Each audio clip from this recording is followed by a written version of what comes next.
হযরতে ইদ্রিস আলাইহিস সালাম বললেন, আয় আল্লাহ তাআলা, আপনার আজরাইলকে একটু বলে দেন আজরাইল যেন আমার রূহটা কবজ করে, এরপরে যেন আমার রূহটা আবার ফেরত দিয়া দেয়। আর আপনার আজরাইলকে বলেন সেজন্য আমাকে একটু জান্নাত এবং জাহান্নাম দেখাইয়ে নিয়ে আসে। কোন সুবহানাল্লাহ। হযরত ইদ্রিস আলাইহিস সালামের দোয়া কবুল করছেন কে? নবী পয়গম্বর দোয়া করেছেন, আল্লাহ রাব্বুল আলামিন দোয়া মঞ্জুর করেছেন। হযরতে ইদ্রিস আলাইহিস সালামের রূহ কবজ করা হয়েছে। অনেকক্ষণ লাশ হয়ে পড়েছিলেন, এরপরে আবার ইদ্রিস আলাইহিস সালামের রূহটা ফেরত দেওয়া হয়েছে।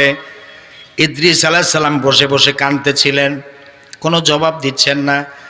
হযরতে আজরাইল আলাইহিস সালাম বলেন, ভাই ইদ্রিস, মৃত্যুর সময় আপনার কেমন লেগেছে, কেমন কষ্ট হয়েছে?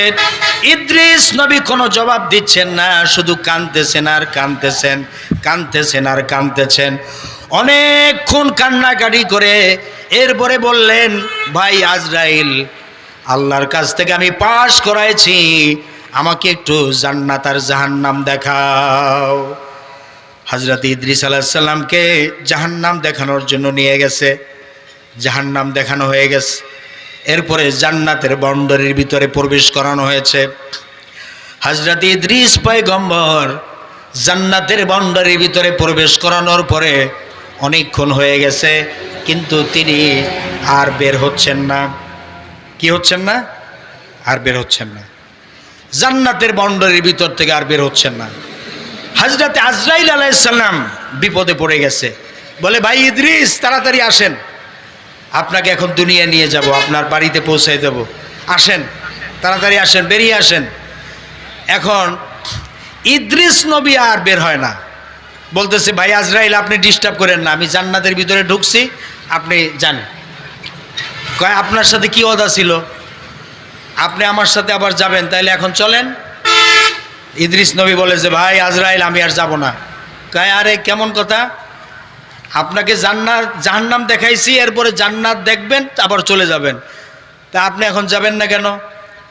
তো ইদ্রিস নবী বলে যে, ভাই আজরাইল, বলেন তো, মানুষের মৃত্যু কয়বার হবে? তো আজরাইল আলাইহিস সালাম বলে যে, একবার, মাউতাতান উলা কোরআনে আছে, মাউতাতান উলা, একবার হবে। তো এখন ইদ্রিস নবী বলে যে, ভাই আজরাইল, আমার তো একবার মৃত্যু হয়ে গেছে, আপনি আমাকে মৃত্যু দিয়েছেন না, মৃত্যু দিয়ে আবার তো আমার রূহটা ফেরত দিয়েছেন, আমার তো মৃত্যু একবার হয়ে গেছে, এখন আমি আর যাব না, দুনিয়ায় আর যাব না, আমি জান্নাতেই থাকবো। সুবহানাল্লাহ বলেন। আর আজরাইল আলাইহিস সালাম বলতেছে, আল্লাহ, এখন কি বিপদে পড়ে গেলাম আমি, ইদ্রিস নবী নাকি আর বের হবে না জান্নাত থেকে। তখন আল্লাহ তাআলা বলছে, আজরাইল, ঠিক আছে, আমার ইদ্রিস পয়গম্বর জান্নাতের বাউন্ডারির ভিতরে থাকতে চায়, সে আর বের হতে চাচ্ছে না, তুমি চলে যাও। সুবহানাল্লাহ বলেন।